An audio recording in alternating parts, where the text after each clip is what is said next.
Good afternoon. My name is Laurance Shinderman. I'm a resident here. In fact, this is my anniversary year at Napomo. 11/11 is when we moved in. Did not expect to be here addressing folks.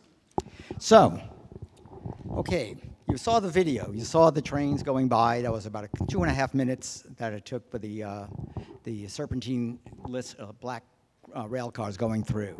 I did a little bit of math, and it would take about 20 to 25 minutes for the train to enter into the refinery.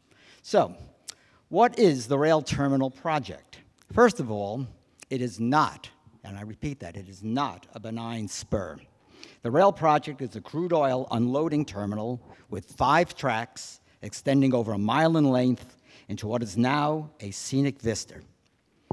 Where will it be located?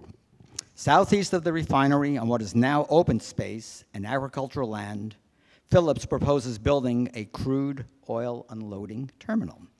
This area is considered a scenic vista. Let that sink in, a scenic vista, because of the panoramic views that include agricultural land, sweeping views of the dunes in the distance, the coastline, and the Pacific Ocean beyond.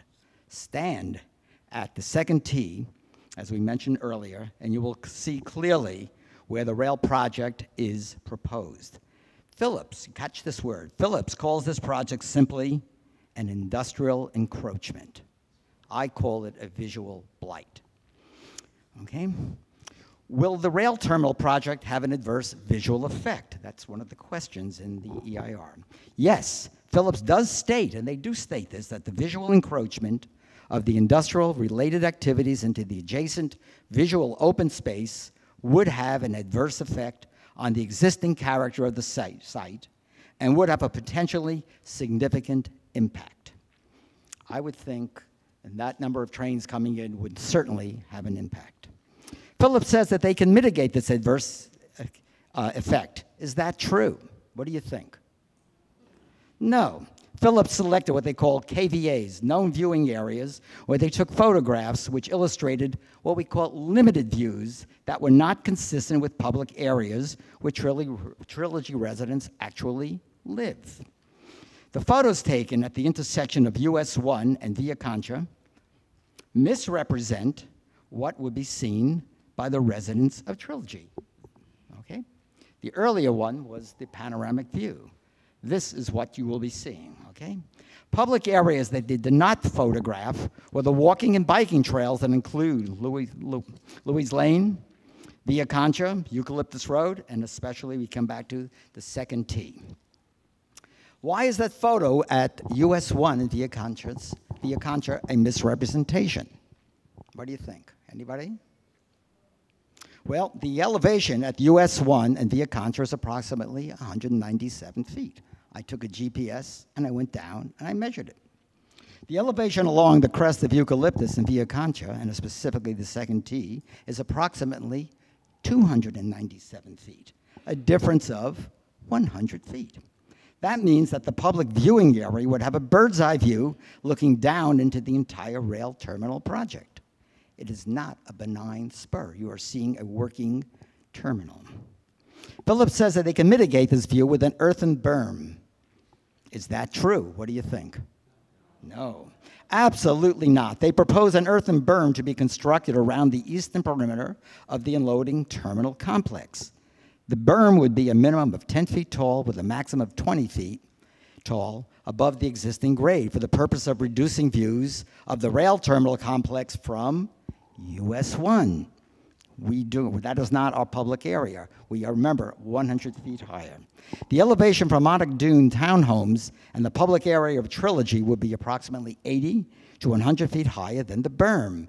Thus, the berm would be effectively useless in mitigating the view as we will be looking down on the entire terminal complex. What will I see?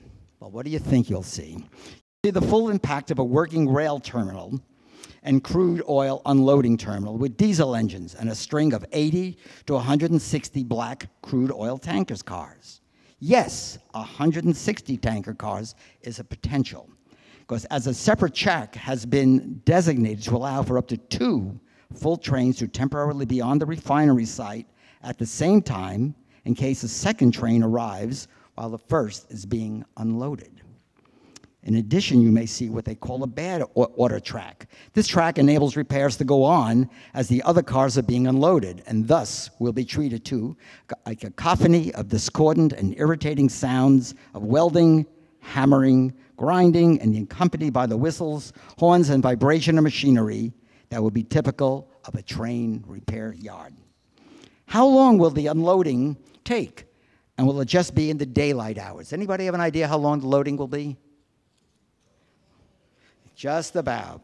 The unloading operation will be ongoing 5 days a week for about 10 to 12 hours a day. As the scheduled arrivals will vary, it is more than likely that the unloading will run into the evening hours, especially if they experience problems and the cars have to be moved to the bad order track for repairs. What about lights? Will this rail terminal impact the night sky? What do you think?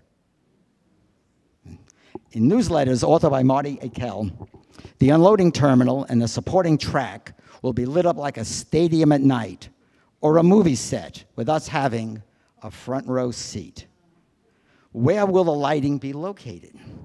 There will be floodlights on 30-foot poles placed 300 feet for the unloading terminal and 15-foot poles 150 feet apart for the perimeter lighting around the 5 tracks as they fan out from the unloading terminal. This brings the lighting within a half a mile of the nearest home. Now listen to this, it gets worse. These perimeter lights are proposed to be on every night from dusk to dawn, regardless, I mention that again, regardless of unloading activities. Phillips states that since the unloading terminal would appear to be part of the existing coke processing area, it would go unnoticed by the casual observer. Perhaps a casual observer whizzing by on US 1 at 55 miles an hour, but certainly not the public areas within Monarch Dunes and Trilogy.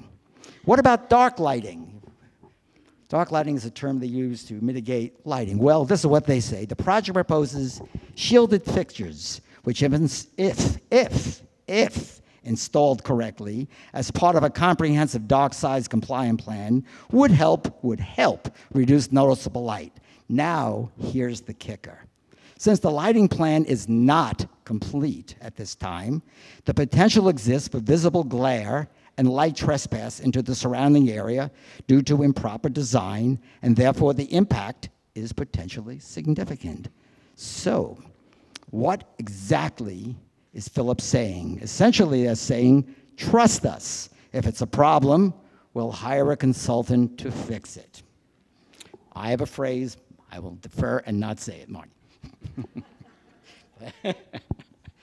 So there you have it. Discordant views within the surrounding area, intrusive lights that will be on all the time, obliterating the nighttime sky, noise and vibration for 12 hours a day or longer, well into the evening, and the abrasive cacophony of an active train yard with the mechanical uncoupling and recoupling sounds of tanker cars as they are moved in and out of the unloading terminal by diesel engines, adding to the toxic particulate matter in the air now.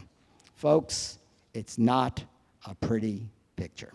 I invite you and I urge you to write to all of the representatives and say no to this project and be very specific why. Thank you for your attention.